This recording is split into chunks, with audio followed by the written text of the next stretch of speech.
2003 Chevy 2500 HD. Got the 6.0 liter V8 in it. It's got stock converters. And then we true dual it with 2.5 all the way back into 4-inch tips.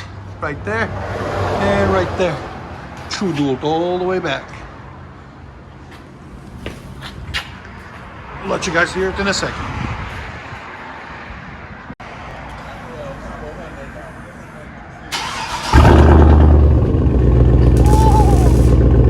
Much better.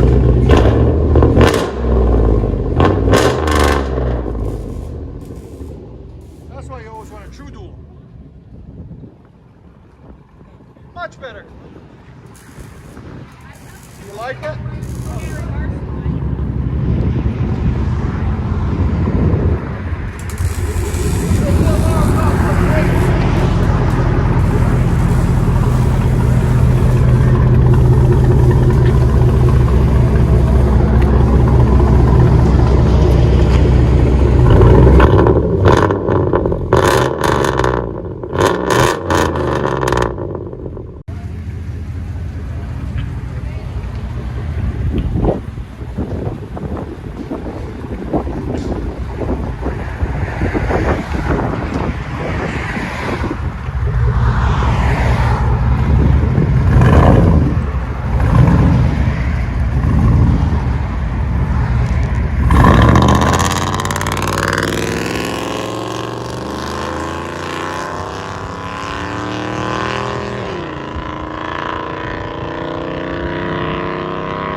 Felt me like a Hellcat.